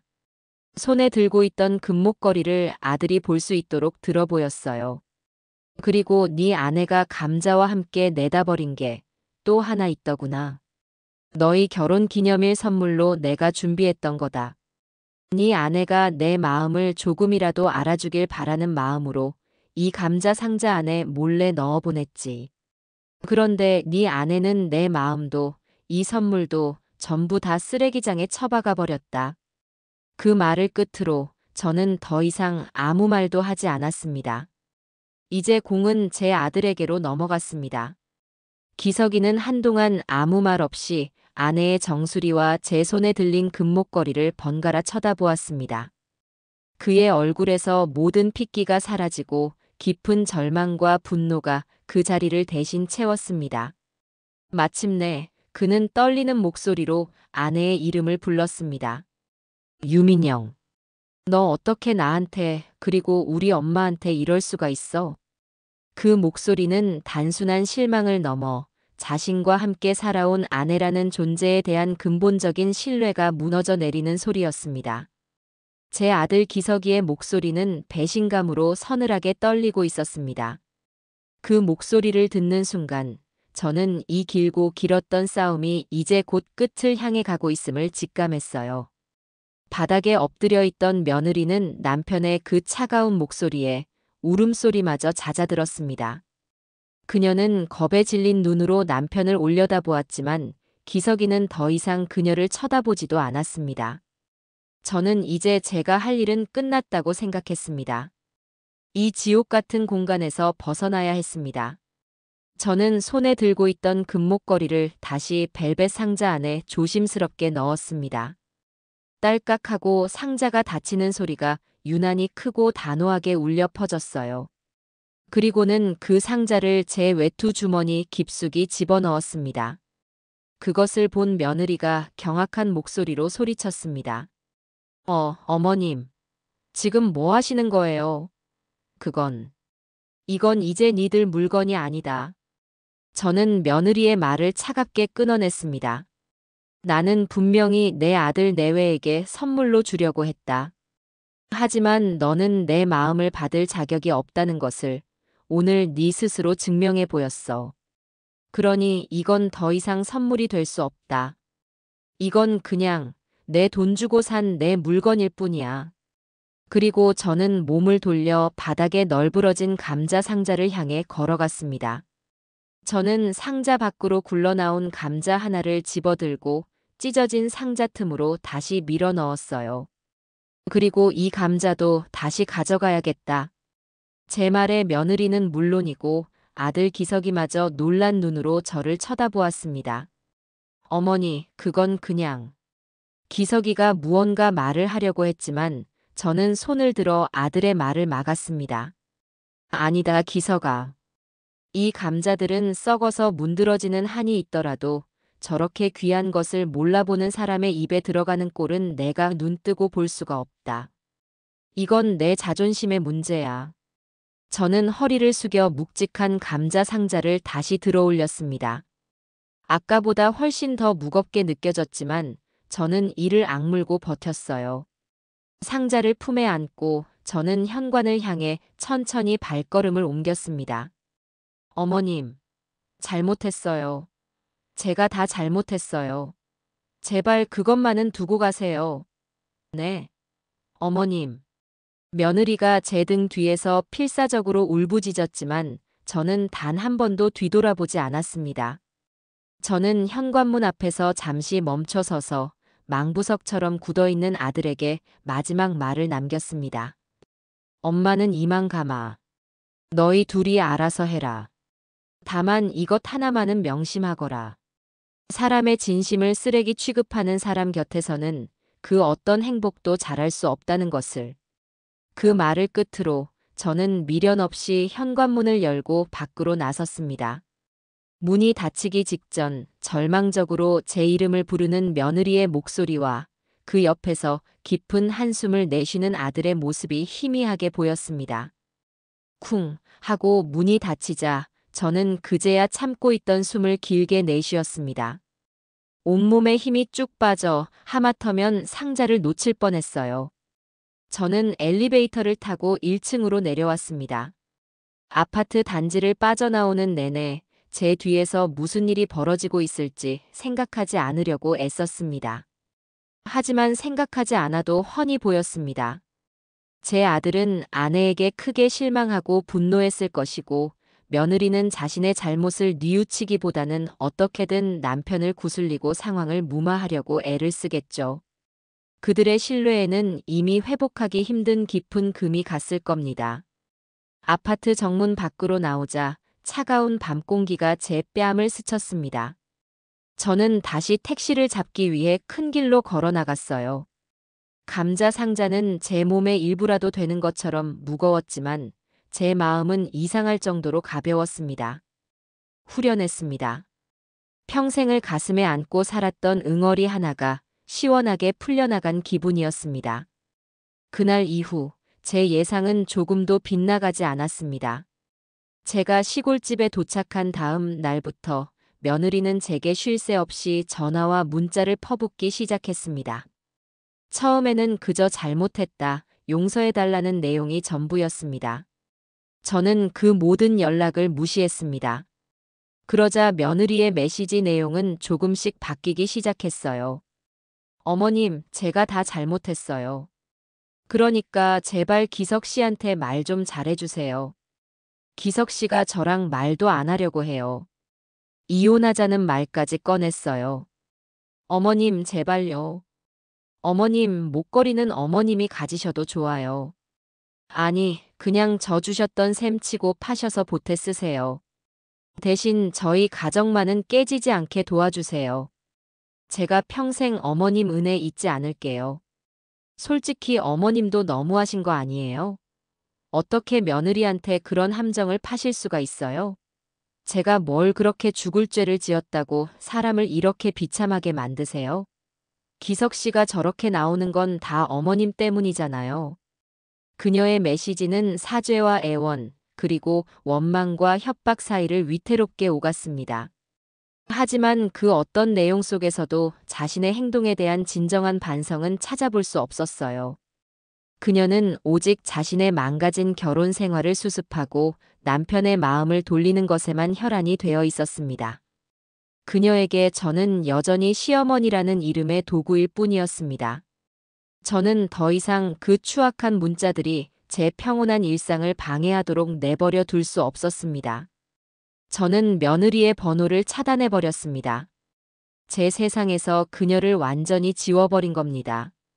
며칠 뒤 아들에게서 전화가 왔습니다.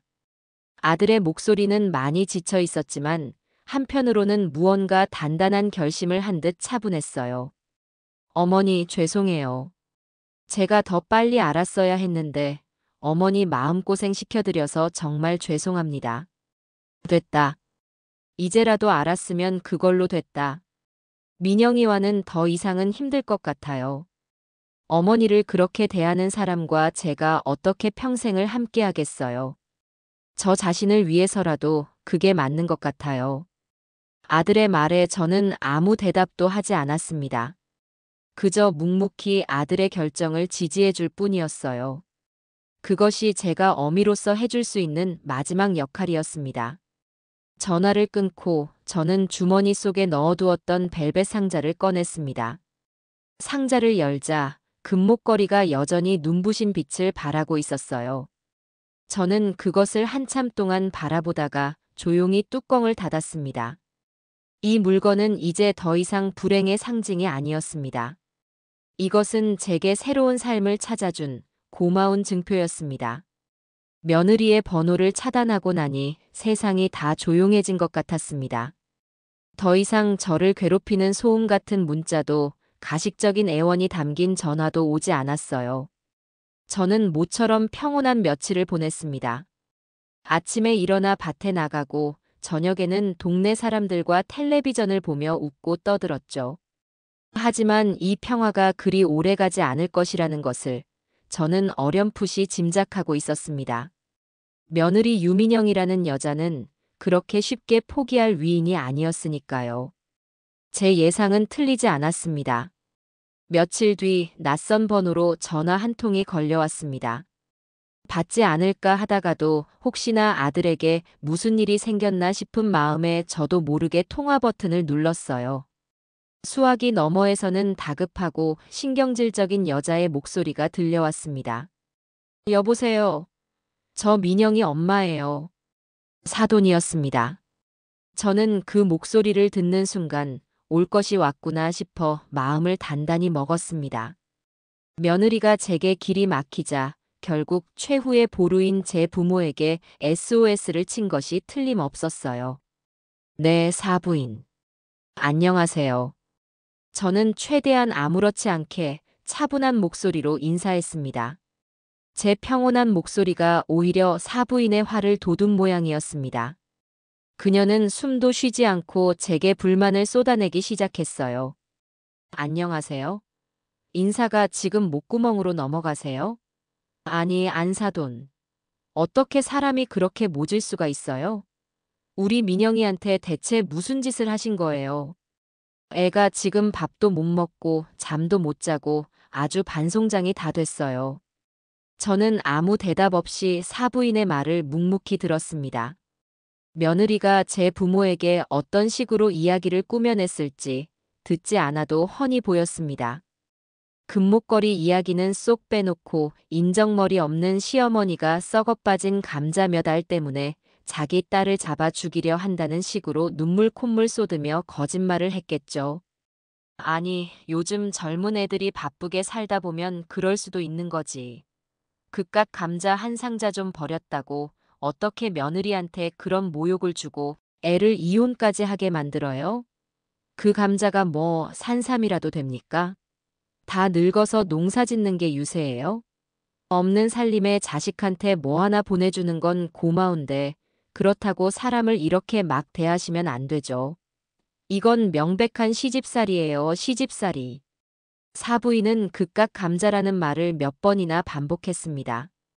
그 어미의 그 딸이라는 말이 조금도 틀리지 않았어요.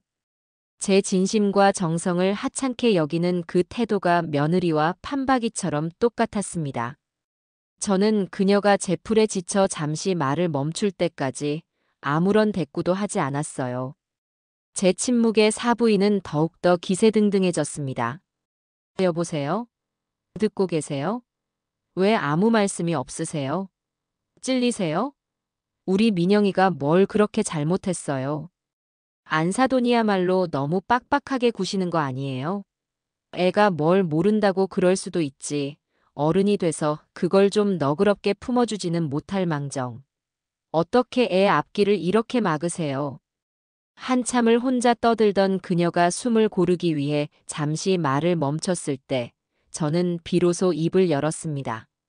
제 목소리는 조용했지만 그 안에는 서리빨 같은 냉기가 서려 있었어요. 사부인, 하실 말씀 다 하셨어요? 제 차분한 질문에 사부인은 잠시 당황한 듯 했습니다. 네. 뭘요? 따님 편들면서 제게 퍼부을 욕은 이제 다 하셨냐고 여쭙는 겁니다. 다 하셨으면 이제 제 이야기도 좀 들어보셔야 하지 않겠어요? 무슨 이야기를 하시려고요? 또 우리 민영이 탓만 하시려는 거 아니에요? 탓을 하려는 게 아니라 사실을 말씀드리려는 겁니다. 사부인께서는 지금 따님에게 한쪽 귀로만 이야기를 들으시고 저를 아주 인정머리 없고 못돼먹은 시어미로 만들고 계시는데 과연 그게 전부일까요? 저는 잠시 말을 끊고 숨을 골랐습니다.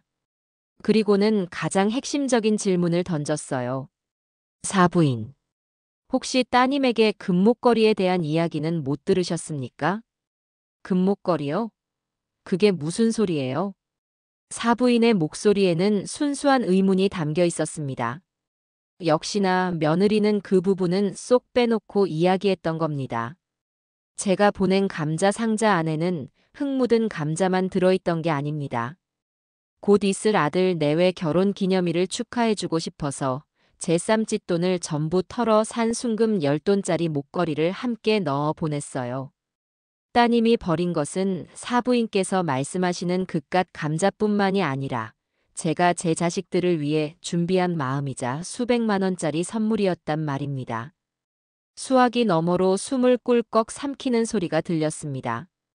잠시 동안 아무런 말이 없었어요. 아마도 사부인은 제 말을 이해하고 그 의미를 파악하느라 머릿속이 복잡했을 겁니다. 그게 정말이에요? 순금 10돈이요? 사부인의 목소리는 이전의 기세등등함은 온데간데 없이 사라지고 당혹감과 탐욕으로 미세하게 떨리고 있었습니다. 네. 그런데 따님은 제게 고맙다는 말은커녕 그 상자를 열어보지도 않고 쓰레기장에 내다버렸습니다. 그리고는 제 아들을 시켜 제게 뻔뻔한 거짓말까지 했어요. 제가 이 밤중에 택시를 타고 서울까지 달려가 그 상자를 찾아오지 않았다면 제 진심과 그 목걸이는 영원히 쓰레기 더미 속에서 썩어갔을 겁니다. 저는 담담하게 사실을 전했습니다. 사부인. 저는 따님이 감자를 버린 것은 100번 양보해서 이해할 수 있습니다. 바쁘고 귀찮았을 수 있죠. 하지만 사람의 마음을, 부모의 정성을 그렇게 짓밟고도 자신의 잘못을 뉘우치기는커녕 제게 촌스럽다, 택시비가 아깝다며 조롱하고 이제는 제게 그 잘못을 뒤집어 씌우려고 하는 것은 도저히 용서할 수가 없습니다. 저는 마지막으로 한마디를 덧붙였습니다. 제가 정말 궁금해서 여쭙는 건데 그렇게 귀하게 키우신 따님의 인성은 대체 어떻게 가르치셨습니까? 그 말을 끝으로 저는 사부인의 대답을 들을 필요도 없다는 듯이 전화를 끊어버렸습니다. 아마도 그녀는 한동안 충격에서 헤어나오지 못할 겁니다. 자신의 딸이 저지른 멍청한 짓의 규모와 자신들이 놓친 부의 크기를 가늠하며 땅을 치고 후회하겠죠. 역시나 그날 저녁 늦게 제 아들 기석이에게서 전화가 왔습니다. 아들의 목소리는 피곤함과 분노, 그리고 허탈함이 뒤섞여 있었어요. 어머니, 방금 장인 장모님하고 통화했어요. 그래. 뭐라고 하더냐? 처음에는 어머니가 민영이를 잡는다고 저한테 어떻게 아내 편을 안 들어줄 수 있냐고 난리를 치시더라고요. 그래서 제가 다 말씀드렸어요. 감자 상자 안에 뭐가 들어있었는지, 민영이가 어머니한테 무슨 말을 했는지 하나도 빼놓지 않고요. 그러니 뭐라고 하던 그 금목걸이 이야기를 듣는 순간 두 분 다 아무 말씀도 못 하시더라고요. 그리고는 갑자기 태도가 180도 바뀌어서는 다 민영이가 잘못했다. 자기들이 딸을 잘못 키웠다. 하시면서 내일 당장 어머니께 찾아뵙고 사죄를 드리겠다고 하셨어요. 아들은 깊은 한숨을 내쉬었습니다. 어머니, 저는 이제 정말 지쳤어요. 민영이도 장인, 장모님도 다 똑같은 사람들이었어요. 진심이 아니라 돈 앞에서만 움직이는 사람들이었다는 걸 이제야 알았네요. 제가 너무 어리석었어요. 아들의 목소리에서 깊은 환멸이 느껴져 제 마음도 편치 않았습니다. 하지만 이것은 제 아들이 성장하기 위해 반드시 겪어야 할 성장통 같은 것이라고 생각했어요. 내일 그 사람들이 찾아온다고 하더구나. 너는 어쩔 생각이냐? 저도 내려갈 거예요. 어머니 혼자 그 사람들을 상대하게 할 수는 없어요. 그리고 이번 기회에 제 입으로 확실하게 모든 걸 끝낼 생각이에요. 아들의 단호한 목소리에 저는 더 이상 아무 말도 하지 않았습니다. 그저 알았다. 조심해서 내려오너라. 하고 전화를 끊을 뿐이었죠. 창밖을 보니 캄캄한 어둠이 짙게 깔려 있었습니다. 내일 아침이 되면 제 작은 시골집에 또 한바탕 폭풍이 휘몰아칠 것이었습니다. 하지만 저는 더 이상 두렵지 않았습니다. 오히려 그 마지막 폭풍을 저는 담담하게 기다리고 있었습니다. 다음 날 아침, 저는 평소와 다름없이 일어나 아침을 먹고 밭에 나갈 채비를 했습니다. 오늘 무슨 일이 벌어질지 뻔히 알면서도 제 일상을 흐트러뜨리고 싶지 않았어요. 제가 밭에서 잡초를 뽑고 있을 무렵, 동네 어귀에서부터 요란한 자동차 엔진 소리가 들려왔습니다. 잠시 후, 제 집 앞 좁은 길로 번쩍이는 검은색 외제차 한 대가 위태롭게 들어서는 것이 보였어요. 흙먼지를 일으키며 멈춰 선 차에서는 예상했던 인물들이 내렸습니다. 잔뜩 겁에 질린 얼굴의 며느리와 어색하고 불편한 기색이 역력한 사돈 안팎이었죠. 그들의 손에는 자신들의 몸값만큼이나 비싸 보이는 선물 꾸러미들이 가득 들려 있었습니다. 최고급 한우 세트, 과일 바구니, 이름 모를 비싼 양주까지. 아마도 이 시골집에 사는 늙은이의 마음을 돌리기 위해 그들이 할 수 있는 최선의 방법을 총동원한 모양이었습니다. 그들의 뒤를 이어 제 아들 기석이도 자신의 차를 몰고 도착했습니다. 아들의 얼굴은 밤새 한숨도 못 잔 사람처럼 헬쑥했지만 그 눈빛만은 그 어느 때보다 단단하고 결연해 보였어요. 저는 하던 일을 멈추지 않았습니다. 그들이 제 집 마당으로 들어서서 어쩔 줄 몰라 하며 제 눈치만 살피고 있는 것을 알면서도 저는 묵묵히 잡초만 뽑았어요. 제가 먼저 아는 척을 하기 전까지는 그 누구도 감히 제게 말을 걸지 못했습니다. 잠시 동안 어색한 침묵이 흘렀어요. 매미 소리와 제가 잡초를 뽑는 소리, 그리고 그들이 불안하게 숨을 쉬는 소리만이 마당을 가득 채웠습니다. 마침내 제가 마지막 잡초 한 포기를 뽑아 던지고 허리를 폈을 때 사돈이 쭈뼛거리며 제게 다가왔습니다. 저 안사돈. 일하고 계셨군요. 저는 아무 대답 없이 흙 묻은 손을 작업복 바지에 쓱쓱 닦으며 그들을 쳐다보았습니다. 제 차가운 시선에 사돈 내외는 어쩔 줄 몰라 하며 고개를 숙였어요. 잠시 후 사부인이 결심한 듯 며느리의 등을 떠밀었습니다. 며느리는 비틀거리며 제 앞으로 다가오더니 그 자리에 풀썩 무릎을 꿇었습니다. 어머님, 제가 잘못했어요. 그녀는 고개를 푹 숙인 채 미리 준비라도 해온 듯한 사죄의 말을 읊기 시작했습니다. 하지만 그 목소리에는 어제 전화기 너머로 들려오던 필사적인 절박함 대신 굴욕감과 억울함이 더 짙게 배어 있었어요. 사부인이 그 옆에 함께 무릎을 꿇으며 거들었습니다. 안사돈, 다 저희가 딸년을 잘못 가르친 탓입니다. 세상 물정 모르는 철부지가 안사돈의 깊은 마음을 헤아리지 못하고 큰 죄를 저질렀습니다. 부디 저희를 보아서라도 이 못난 것을 한 번만 용서해 주십시오. 사돈어른 역시 어색하게 고개를 숙이며 말했습니다. 저희가 면목이 없습니다. 안사돈. 이 선물들은 저희의 사죄하는 마음이니 부디 거둬주십시오. 그들은 마치 잘 짜인 연극을 하는 배우들처럼 각자의 역할을 충실히 수행하고 있었습니다. 하지만 그들의 눈빛과 말투 어디에서도 진심 어린 뉘우침은 찾아볼 수 없었어요. 그들은 여전히 이 상황을 비싼 선물과 몇 번의 사과로 해결할 수 있는 문제 정도로 여기고 있는 것이 분명했습니다. 저는 그들의 위선적인 연극을 잠시 동안 말없이 지켜보았습니다. 그리고는 제 아들 기석이를 쳐다보았어요. 아들은 굳은 표정으로 고개를 가로저었습니다. 저 역시 같은 마음이었습니다. 저는 마루에 걸터 앉으며 그들에게도 앉으라는 눈짓을 했습니다. 하지만 그들은 죄인이라며 차마 앉지 못하고 계속해서 마당에 무릎을 꿇고 있었어요. 저는 더 이상 권하지 않았습니다. 일어나세요. 저는 사돈 어른들께 무릎 꿇으라고 한 적 없습니다. 제 단호한 말에 그들은 마지못해 자리에서 일어났습니다. 저는 잠시 숨을 고른 뒤 차분하지만 단호한 목소리로 입을 열었어요. 사돈 어른들께서 여기까지 오신 마음은 잘 알겠습니다. 그리고 이 비싼 선물들도 감사하지만 저는 받을 수가 없습니다. 다시 가져가세요. 아닙니다, 안사돈. 제발 저희 성의를 봐서라도. 사부인이 다급하게 말했지만 저는 손을 들어 그녀의 말을 막았습니다. 제가 분명히 말씀드리지만 이 일은 돈의 문제가 아닙니다. 한우 세트나 금목걸이 같은 물질적인 것으로 해결될 문제가 아니란 말입니다. 저는 무릎 꿇고 있는 며느리를 똑바로 쳐다보며 말을 이었습니다.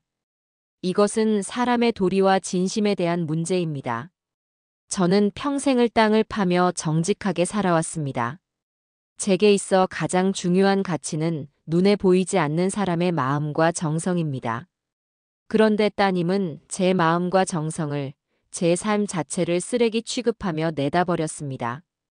그리고는 자신의 잘못을 뉘우치기는커녕 제게 온갖 모욕적인 말을 퍼붓고 거짓말로 저와 제 아들을 기만했습니다. 저는 잠시 말을 멈추고 사돈 내외를 쳐다보았습니다. 저는 그런 사람을 제 며느리로, 제 가족으로 받아들일 자신이 없습니다. 따님은 제 진심을 버렸고 저는 그 버려진 진심을 다시 주울 생각이 없습니다. 그러니 이 일은 여기서 끝내는 것이 맞습니다. 제 선언에 사돈 내외의 얼굴이 하얗게 질렸습니다. 그들은 제 아들 기석이를 애처로운 눈으로 쳐다보았어요. 마지막 희망의 끈이라도 잡고 싶은 심정이었겠죠. 하지만 기석이는 그들의 기대를 무참히 짓밟았습니다. 장인어른, 장모님. 저도 어머니와 같은 생각입니다. 기석이는 차가운 목소리로 말했습니다. 저는 제 어머니를 쓰레기 취급하는 여자와 평생을 함께할 자신이 없습니다. 그동안 제가 어리석어서 민영이의 본 모습을 제대로 보지 못했습니다. 하지만 이제는 알겠습니다. 저희는 처음부터 맞지 않는 사람들이었습니다. 이 결혼은 여기서 끝내는 게 맞습니다. 민영이와는 이혼하겠습니다. 아들의 마지막 말은 사형 선고나 다름없었습니다. 며느리는 그 자리에 주저앉아 악을 쓰며 울기 시작했고 사돈 내외는 망연자실한 표정으로 허공만 바라보았어요. 그들의 마지막 희망이 산산조각 나는 순간이었습니다. 그들이 돌아간 후 제 집에는 다시 평화가 찾아왔습니다. 저는 아들이 건네준 이혼 서류를 잠시 바라보다가 조용히 서랍 속에 넣어두었어요. 그리고는 며칠 뒤 읍내 금은방으로 향했습니다. 제 외투 주머니 속에서 잠자고 있던 벨벳 상자를 꺼내 주인에게 건넸습니다. 이거 팔려고요. 주인은 목걸이를 보더니 감탄하며 좋은 값을 쳐주었습니다. 제 손에 두둑한 현금 뭉치가 쥐어졌어요. 저는 그 돈을 가지고 집으로 돌아와 동네에서 가장 친한 친구 몇 명에게 전화를 걸었습니다. 평생을 저와 함께 울고 웃으며 살아온 제게는 자매나 다름없는 사람들이었죠. 여보, 순떡이 엄마. 나 명자요. 다름이 아니라 우리 제주도나 한번 다녀올까? 수화기 너머로 친구들의 놀라는 목소리가 들려왔습니다. 저는 창밖의 파란 가을 하늘을 보며 제 평생 처음으로 저 자신을 위한 선물을 계획하기 시작했습니다. 제 마음은 그 어느 때보다 가볍고 자유로웠습니다. 제주도로 떠나기로 한 날 새벽부터 동네가 시끄러웠습니다. 저와 제 친구들은 마치 수학여행을 떠나는 여고생들처럼 전날부터 잠을 설쳤다며 호들갑을 떨었어요. 평생을 이 좁은 동네에서 땅만 파고 살았던 우리에게 비행기를 타고 제주도에 간다는 것은 상상도 못할 일이었습니다. 아들 기석이가 공항까지 저희를 태워다 주었습니다. 차 안에서 친구들은 연신 우리 명자 덕분에 이런 호강을 다 해본다며 저를 띄워주었고, 저는 쑥스러워하면서도 입가에 번지는 미소를 감출 수가 없었어요. 공항에 도착해서도 저희는 한참을 두리번거렸습니다. 거대한 비행기가 이륙하고 착륙하는 모습을 보며 저게 정말 하늘을 나는 쇳덩어리가 맞냐며 신기해했죠. 마침내 비행기에 올라탔을 때 제 심장은 금방이라도 터질 것처럼 두근거렸습니다. 비행기가 활주로를 달려 힘차게 하늘로 솟아오르는 순간 저는 창밖으로 빠르게 작아지는 땅을 내려다보았습니다. 저 아래에 제가 평생을 살아온 땅과 저를 얽매였던 모든 근심과 걱정들을 전부 내려놓고 오는 기분이었습니다. 제주도는 그야말로 별천지였습니다. 텔레비전에서만 보던 에메랄드빛 바다가 눈앞에 끝없이 펼쳐져 있었고, 야자수가 늘어선 길은 꼭 다른 나라에 온 것 같은 착각을 불러일으켰어요. 저희는 렌터카를 빌려 해안도로를 달렸습니다. 창문을 활짝 열자 짭짤한 바다 내음이 섞인 시원한 바람이 차 안으로 쏟아져 들어왔어요. 친구들은 신이 나서 노래를 불렀고 저는 그 모습을 보며 소리내어 웃었습니다. 지난 몇 달간 제가 이렇게 마음 편히 웃어본 적이 있었나 싶었어요. 저희는 유명한 관광지를 찾아다니기보다는 발길 닿는 대로 움직였습니다. 한적한 해변에 차를 세우고 신발을 벗어 던진 채 맨발으로 하얀 백사장을 걸었어요. 파도가 제 발등을 부드럽게 간지리며 밀려왔다 밀려가기를 반복했습니다. 저는 저 멀리 수평선을 바라보며 지난 일들을 떠올렸습니다. 며느리의 모진 말들, 쓰레기장에 버려졌던 감자 상자, 그리고 제 아들의 아픈 얼굴까지. 하지만 이상하게도 더 이상 분노나 슬픔이 느껴지지 않았습니다. 그저 아득히 먼 옛날의 일처럼 무덤덤하게 느껴질 뿐이었어요. 그 모든 일들은 지금 이 순간의 자유와 해방감을 느끼기 위해 제가 반드시 겪어야만 했던 하나의 거대한 폭풍우 같은 것이었을지도 모릅니다. 한 친구가 제 옆에 다가와 물었습니다. 명자야, 이제 속이 좀 후련하냐? 저는 고개를 끄덕이며 대답했습니다. 응. 후련하다 못해 시원하다. 평생 묵은 체증이 다 내려가는 것 같아. 그날 저녁 저희는 바다가 보이는 횟집에 앉아 싱싱한 회에 소주를 한 잔 기울였습니다. 노을이 바다를 붉게 물들이는 풍경은 한 폭의 그림 같았어요. 술이 한두 잔 들어가자 친구들은 제 아들 이혼 이야기를 조심스럽게 꺼냈습니다. 기석이는 괜찮다냐? 아무리 그래도 이혼이라는 게 쉬운 일은 아닐 텐데. 괜찮아. 얼마 전에 통화했는데 마음 정리 다 한 것 같더라. 오히려 더 편안해 보였어. 바로 그때 거짓말처럼 제 휴대폰이 울렸습니다. 화면에는 아들 기석이의 이름이 떠 있었어요. 저는 친구들에게 잠시 양해를 구하고 밖으로 나와 전화를 받았습니다. 어머니, 여행은 잘하고 계세요? 그럼. 아주 신선 노름이 따로 없다. 네 친구들은 좋아서 입이 귀에 걸렸어. 다행이네요. 어머니 목소리도 아주 밝아 보이세요. 아들의 목소리도 한결 가볍고 편안하게 들렸습니다. 잠시의 침묵 끝에 아들이 조심스럽게 입을 열었어요. 어머니, 저 오늘 구청에 가서 서류 정리 완전히 끝냈어요. 그래. 고생했다, 아들. 아니에요. 어머니, 제가 다시 한번 죄송해요. 제가 더 빨리 알았어야 했는데. 제가 더 현명했더라면 어머니께서 그런 마음고생 안 하셨을 텐데. 제가 너무 못난 아들이었어요. 아들의 진심 어린 사과에 제 눈시울이 뜨거워졌습니다. 저는 애써 목이 메는 것을 참고 아들을 다독였습니다. 됐다. 이제 와서 그런 소리는 뭐하러 하냐? 지나간 일이야. 네 인생, 이제라도 제대로 찾았으면 그걸로 된 거다. 앞으로는 너 자신을 위해서 살아. 알았지? 네, 어머니. 그럴게요. 어머니도 이제 어머니 인생을 사세요. 제가 앞으로 더 잘할게요. 사랑합니다, 어머니. 전화를 끊고 저는 잠시 동안 밤바다를 바라보았습니다. 파도 소리가 제 마음을 위로해 주는 것 같았어요. 아들과 저는 길고 어두운 터널을 함께 빠져나온 동지 같다는 생각이 들었습니다. 이제 우리 모자에게는 새로운 삶이 시작될 것이었습니다. 꿈 같았던 2박 3일의 여행이 끝나고 저는 다시 제 시골집으로 돌아왔습니다. 며칠 집을 비웠을 뿐인데 꼭 아주 오랜만에 고향에 돌아온 기분이었어요. 마당에 들어서자 익숙한 흙냄새와 풀냄새가 저를 반겨주었습니다. 저는 그 어떤 향수보다도 더 좋은 이 냄새를 깊게 들이마셨어요. 다음 날 아침, 저는 다시 작업복을 챙겨 입고 밭으로 향했습니다. 제 땅은 제가 없었던 며칠 동안에도 묵묵히 제자리를 지키고 있었어요. 저는 호미를 들고 밭에 앉아 다시 잡초를 뽑기 시작했습니다.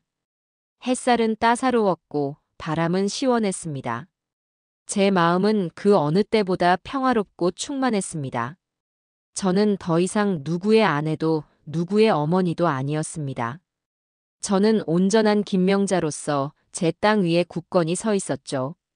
제 손에 들린 호미가 제 발밑에 이 땅이 제 삶의 주인이 바로 저 자신이라는 것을 말해주고 있었어요. 버려졌던 감자 상자는 제게 불행이 아니라 진짜 행복을 찾을 용기를 가져다 준 제 인생 최고의 선물이었습니다. 저는 제 앞에 넓게 펼쳐진 밭을 바라보며 조용히 미소 지었어요. 이제부터가 제 진짜 인생의 시작이었습니다.